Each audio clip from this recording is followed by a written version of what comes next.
We've got a lot of problems in this country that need to be addressed. We've got the immigration problem, border crossing problem. We've got the inflation problem. We've got a high crime problem. We've got parasitic, psychopathic political puppets in Washington's district of criminals ruining things for the rest of us problem. One of the problems that we have that a lot of people don't seem to want to address is the domestic terrorism problem. And the domestic terrorism problem comes from the boys in blue called the Thin Blue Line, or America's police and sheriffs and deputies forces. One of the tools that they use, which is literally a crime, is something called civil asset forfeiture. Now, another term for civil asset forfeiture is legalized armed robbery. And what ends up happening a large percentage of the time is that average innocent Americans get stopped by cops with maybe a high volume of, let's say, currency on them.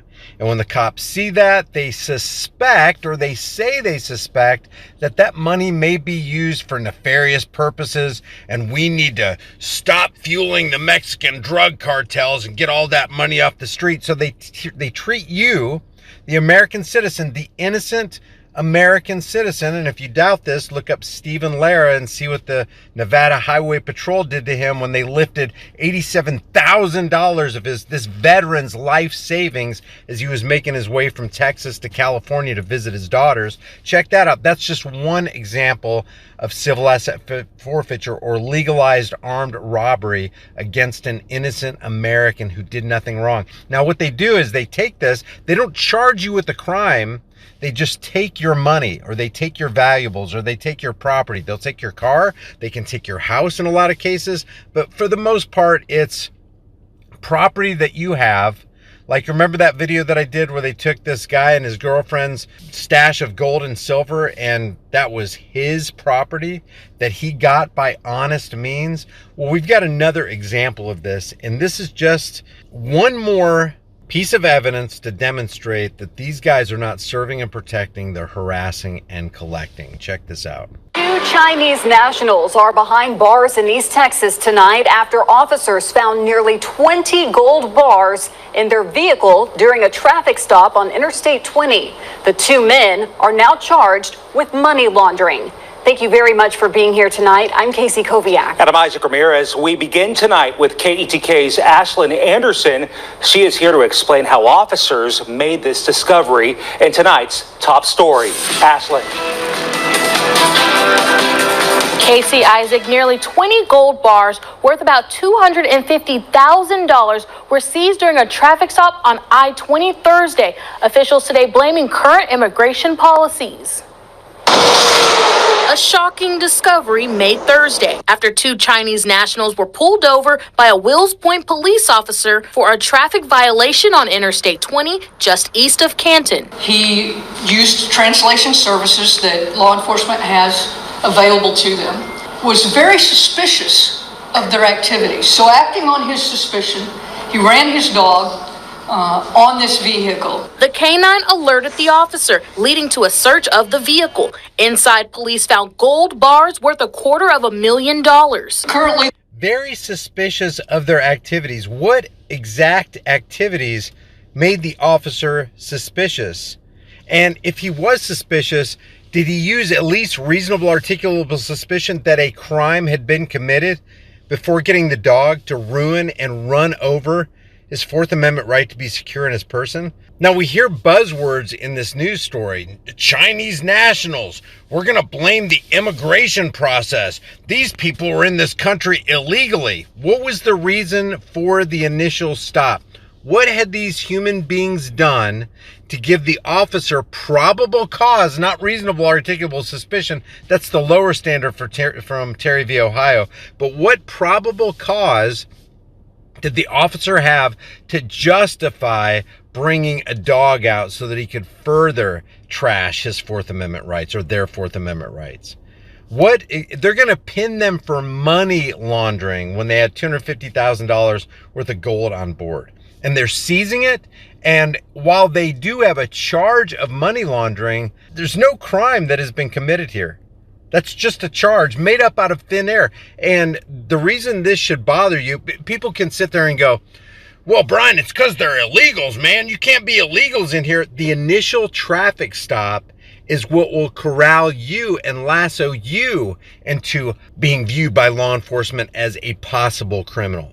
That's what should alarm and alert every single one of us and sober every American up. It's like, wait a second, if they can do that to these guys and use any justification they want to under the sun, well, you were acting suspicious. We got to get a dog so that we can make sure that no criminal activity is afoot. Oh, wait a second, we don't see any criminal activity afoot, but we do see gold. We'll go ahead and take the gold. Thank you very much. Listen to what they do with the gold and the assets that are seized through civil asset forfeiture. They're facing charges of money laundering, which is transporting the proceeds of illegal activity. After the arrest, officials began to work with Homeland Security. Transporting the proceeds and the products of what illegal activity? What illegal activity do you suspect them of, and what is your probable cause to say that they've engaged in that activity? Oh, you don't have any, but you're going to take the money anyway? It came to light that both men entered the U.S. illegally from Mexico in 2023. If you don't think that the chaos down at the border is not affecting rural East Texas, yesterday's stop and yesterday's arrest is a prime example of that. So this story, it's literally a prime example of nothing, except one thing. A prime example of law enforcement agencies making something up that wasn't even there, making something up out of thin air to fabricate a crime, to create a criminal that's not truly a criminal. Mr. Lin and Mr. Chen, their story started with them leaving China and coming here to prey on Americans. It ends right now. Prey on America? What if they were? Now, they could have been using these proceeds to prey on Americans or buy FEN and distribute it to kids, rainbow FEN. But there's no proof of that. And they will use this story. See, we could do it here. We could do it here. We could do that with the Chin brothers right here, and we took all their gold. So obviously, we've set a precedent here. This is okay. This is okay to do. This is okay to do to people we believe are Chinese nationals. This is okay to do to people that we believe cross the border illegally. And this is okay to do to Americans who are actually born on American soil, who have done and are doing nothing wrong, and we don't have probable cause or a reasonable articulable suspicion. This is what we do. We've set this precedent. It's BS, guys.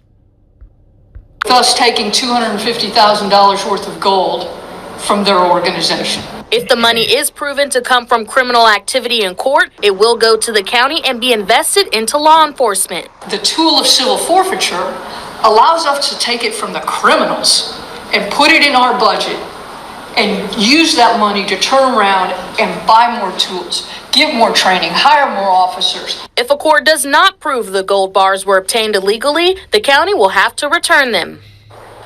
And until then, both men are sitting in the Van Zandt County Jail, each on a $100,000 bond. In studio, Ashlyn Anderson, K2K News. No probable cause, no reasonable articulable suspicion. They could literally be as innocent as the day is long, and they're sitting in jail, no freedom, gold confiscated, might not get it back.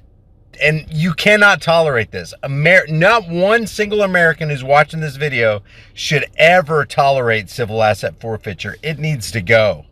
And you see how hard they fought, or still fighting, with H.R. 1525, where Sheriff Jim Skinner of the National Sheriff's Association had over 3,000 sheriffs sign on to, no, we need to keep the vital tool of civil asset forfeiture so we can stop the Mexican drug cartels. That's what we need. No, you just want easy money, and you want to be able to fleece the people, fleece the American people. That's why we should call you the Fleece Department, not the Police Department. Leave your thoughts about this for the world and the Thought Police in the comment section below. If you haven't done so already, subscribe to this channel.